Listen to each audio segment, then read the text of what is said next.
ইয়া হাইয়ু ইয়া কাইয়ুম ১০১ বার পড়লে কি হয়, কি লাভ হয় আপনি জানলে অবাক হয়ে যাবেন। আশ্চর্য একটি আমলের কথা আজকে আপনাদেরকে জানিয়ে দিচ্ছি। ইয়া হাইয়ু ইয়া কাইয়ুম, মহান আল্লাহ তাআলার সিফতি নামের মধ্য থেকে একটি নাম ইয়া হাইয়ু ইয়া কাইয়ুম।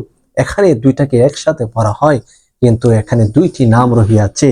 এই নামের ওজিফাটা যদি মাত্র ১০১ বার করতে পারেন তাহলে কি লাভ, কি উপকার হয় আপনি জানলে অবাক হয়ে যাবেন। ইয়া হাই ইয়া কাইয়ুম, আল্লাহু আকবার কাবীরা। এই নামগুলার যে অর্থ রহিয়াছে, এই নামের মুয়াক্কেল যারা আছেন আল্লাহ পাক রব্বুল আলামিন এর নির্দেশে এই নামের ওজিফাকারীকে আল্লাহ তাআলা এমন ভাবে এমন কিছু দান করবেন যা কিছু এই নামের মধ্যে রহিয়াছে, এই নামের ফাজাইল যা রহিয়াছে। অর্থাৎ আমি আপনাদেরকে বলে দিতে চাই যে ১০১ বার ইয়া হাইয়ু ইয়া কাইয়ুম পাঠ করলে কি হয়, এই আমলটি কিভাবে করবেন আসুন আমরা জেনে নেই। এই আমলটি করার জন্য সর্বপ্রথম আপনি নিজে পবিত্র হয়ে যাবেন, পবিত্রতা অর্জন করবেন, ভালোভাবে ওযু করবেন, এরপরে পবিত্র বিছানাতে বসবেন। বসে সর্বপ্রথম ৩ বার ইস্তেগফার আদায় করে নেবেন। আস্তাগফিরুল্লাহ রাব্বি মিন কুল্লি যামবি ওয়া আতুবু ইলাইহি, আস্তাগফিরুল্লাহ রাব্বি মিন কুল্লি যামবি ওয়া আতুবু ইলাইহি, আস্তাগফিরুল্লাহ রাব্বি মিন কুল্লি যামবি ওয়া আতুবু ইলাইহি। এরপরে ৩ বার দুরূদ শরীফ পড়বেন।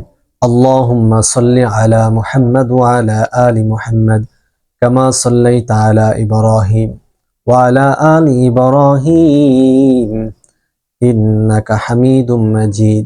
আল্লাহুম্মা বারিক আলা মুহাম্মাদ ওয়া আলা আলি মুহাম্মাদ কামা বারাকতা আলা ইব্রাহিম ওয়া আলা আলি ইব্রাহিম ইন্নাকা হামিদুম মাজিদ।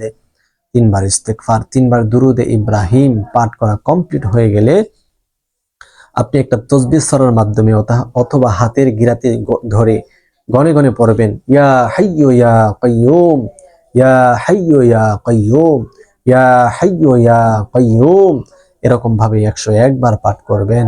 এরপরে আপনি ওই ব্যক্তির শরীরে ফুঁক দিবেন। কোন ব্যক্তির শরীরে ফুঁক দিবেন বিষয়টি জানার পূর্বে এখনো যারা চ্যানেলটিকে সাবস্ক্রাইব করেননি দয়া করে চ্যানেলটি সাবস্ক্রাইব করুন এবং ভিডিওটি শেয়ার করে প্রচার করুন।